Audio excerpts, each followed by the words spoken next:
Game of Life and How to Play It. Chapter 4, The Law of Non-Resistance. Nothing on earth can resist an absolutely non-resistant person. The Chinese say that water is the most powerful element because it's perfectly non-resistant. It can wear away a rock and sweep all before it. Jesus Christ said, "Resist not evil," for he knew in reality there is no evil, therefore nothing to resist. Evil has come of man's vain imagination, or a belief in two powers, good and evil.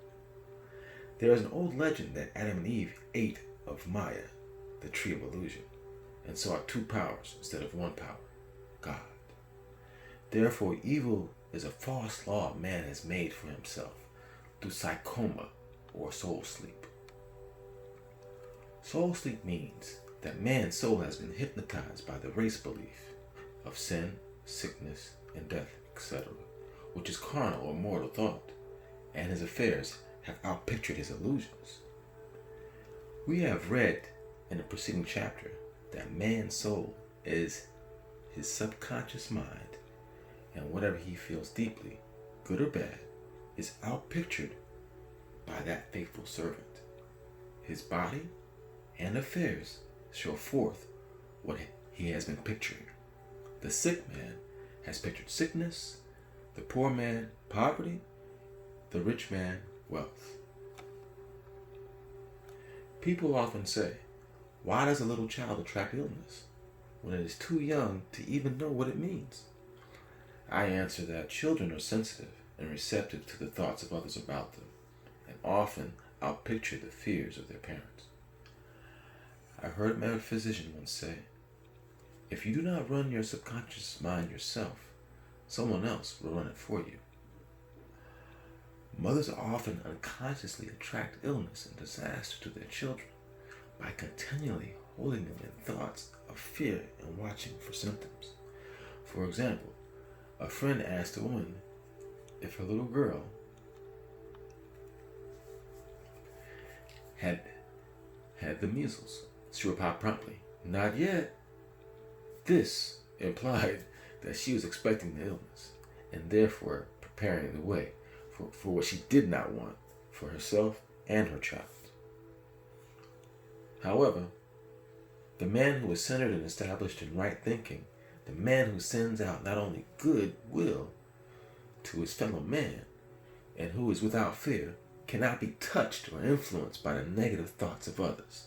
In fact, he could then receive only good thoughts, as he himself sends forth only thoughts. Resistance is hell, for it places man in a state of torment. A metaphysician once gave me a wonderful recipe for taking every trick in the game of life. It is the acme of non-resistance. He gave it in this way. At one time in my life, I baptized children. And of course, they had many names. Now, I no longer baptize children, but I baptize events. I give every event the same name. If I have a failure, I baptize a success in the name of the Father, and of the Son, and of the Holy Ghost. In this, we see the great law of transmutation, founded on non-resistance. Through his spoken word, every failure was transmuted into success. For example, a woman who required money and who knew the spiritual law of opulence was thrown continually in a business way with a man who made her feel very poor. He talked lack and limitation, and she commenced to catch his poverty thoughts, so she disliked him and blamed him for her failure. She knew in order to demonstrate her supply, she must first feel that she had received. A feeling of opulence must precede its manifestation. It dawned on her one day that she was resisting the situation and seeing two powers instead of one. So she blessed the man and baptized the situation success. She affirmed, as there is only one power, God, this man is here for my good and my prosperity. Just what he did not seem to be there for. Soon after that, she met, through this man, a woman who gave her, for service rendered, several $1,000s, and the man moved to a distant city and faded harmoniously from her life. Make the statement, every man is a golden link in the chamber of my good. For all men are God in manifestation, awaiting the opportunity given by man himself to serve the divine plan of his life. Bless your enemy, and you rob him of his ammunition. His arrows will be transmuted into blessings. This law is true of nations as well as individuals. Bless a nation, send love and goodwill to every inhabitant, and it is robbed of its power to harm. Man can only get the right idea of non-resistance through spiritual understanding. My students have often said, I don't want to be a doormat. I reply, when you use non-resistance with wisdom, no one will ever be able to walk over you. Another example, one day I was impatiently waiting an important telephone call. I resisted every call that came in and made no outgoing calls myself, reasoning that it might interfere with the one I was awaiting. Instead of saying, divine ideas never conflict, the call will come at the right time, leaving it to infinite intelligence to arrange, I commenced to manage things myself. I made the battle mine, not God's, and remained tense and anxious.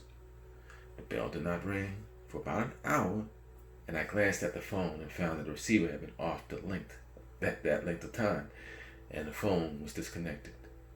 My anxiety, fear, and belief in interference had brought on a total eclipse of the telephone. Realizing what I had done, I commenced blessing the situation at once. I baptized it success and affirmed, I cannot lose any call that belongs to me by divine right. I am now under grace and not under the law. A friend rushed out to the nearest telephone to notify the company to reconnect. She entered the crowded grocery, but the proprietor left his customers and attended to the call himself. My phone was connected at once, and 2 minutes later, I received a very important call. And about an hour afterwards, the one I had been awaiting. One ship comes in over a calm sea. So as long as man resists the situation, he will have it with him. If he runs away from it, it will run after him. For example, I repeated this to a woman one day, and she replied, how true that is. I was unhappy at home. I disliked my mother, who was critical and domineering. So I ran away and was married. But I married my mother, for my husband was exactly like my mother, and I had the same situation to face again. Agree with thine adversary quickly. This means agree that the adverse situation is good, be undisturbed by it, and it falls away of its own weight. None of these things move me. It's a wonderful affirmation. The inharmonious situation comes from some inharmony within man himself. When there is in him no emotional response to an inharmonious situation, it fades away forever from his pathway. So we see a man's work is ever with himself. People have said to me, give treatments to change my husband or my brother. I reply, no. I will give treatment to change you. When you change, your husband and your brother will change. One of my students was in the habit of lying. I told her it was a failure method, and if she lied, she would be lied to. She replied, I don't care. I can't possibly get along without lying. One day, she was speaking on the phone to a man with whom she was very much in love. She turned to me and said, I don't trust him. I know he's lying to me. I replied, well, you lie yourself, so someone has to lie to you. And you will be sure it will be just the person you want the truth from. Sometime after that, I saw her and she said, "I'm cured of lying." I questioned, "What cured you?" She replied, "I've been living with a woman who lied worse than I did."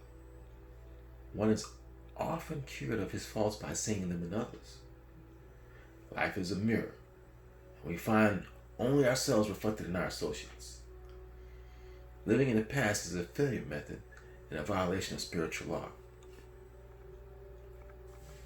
Jesus Christ said, "Behold, now is the accepted time. Now is the day of salvation." Lot's wife looked back and was turned into a pillar of salt. The robbers of time are the past and the future. Man should bless the past and forget it, if it keeps him in bondage, and bless the future, knowing he has in store for him endless joys, but live fully in the now. For example, a woman came to me complaining that she had no money to which to buy Christmas gifts. She said, "Last year was so different. I had plenty of money and gave lovely presents, and this year I have scarcely a cent." I replied, "You will never demonstrate money while you are pathetic and live in the past. Live fully in the now, and get ready to give Christmas presents. Dig your ditches, and the money will come." She exclaimed, "I know what to do. I will buy some tinsel twine, Christmas seals, and wrapping paper." I replied, "Do that, and the presents will come and stick themselves to the Christmas seals." This too was a showing of financial fearlessness and faith in God. And the reasoning mind said, "Keep every cent you have. You're not sure you will get any more." She bought the seals, paper, and twine, and in a few days before Christmas received a gift of several $100s. Buying the seals and twine had impressed the subconscious with expectancy and opened the way for the manifestation of the money.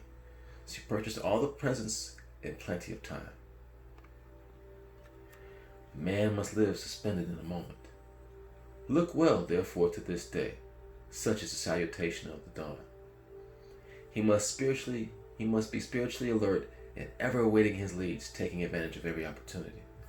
One day I said continually, silently, "Infinite Spirit, don't let me miss a trick." And something very important was told to me that evening. It is most necessary to begin the day with right words. Make an affirmation immediately upon waking. For example, "Thy will be done this day. Today is the day of completion. I give thanks for this perfect day. Miracle shall follow miracle, and wonders shall never cease." Make this a habit, and one will see wonders and miracles come into his life. One morning I picked up a book and read, "Look with wonder at that which is before you." It seemed to be my message for the day, so I repeated it again and again. Look with wonder at that which is before you. At about noon, a large sum of money was given me, which I had been desiring for a certain purpose. In the following chapter, I will give affirmations that I have found most effective. However, one should never use an affirmation unless it is absolutely satisfying and convincing to his own consciousness, and often an affirmation is changed to suit different people. For example, the following has brought success to many. I have a wonderful work in a wonderful way. I give wonderful service for wonderful pay. I gave the first two lines to one of my students, and she added the last two. It made a most powerful statement, and there should always be perfect payment for perfect service, and a rhyme sinks easily into the subconscious. She went about singing it aloud, and soon did receive wonderful work in a wonderful way, and gave wonderful service for wonderful pay. Another student, a businessman, took it and changed word work to business. He repeated, "I have a wonderful business in a wonderful way, and I give wonderful service for wonderful pay." That afternoon, he made a $41,000 deal, though there had been no activity in his affairs for months. Every affirmation must be carefully worded and completely cover the ground. For example, I know a woman who was in great need and made a demand for work. She received a great deal of work, but was never paid anything. She now knows to add wonderful service for wonderful pay. It is man's divine right to have plenty, more than enough. His barn shall be full, his cup shall flow over. This is God's idea for man. And when man breaks down the barriers of lack in his own consciousness, the golden age will be his, and every righteous desire of his heart fulfilled. End of chapter.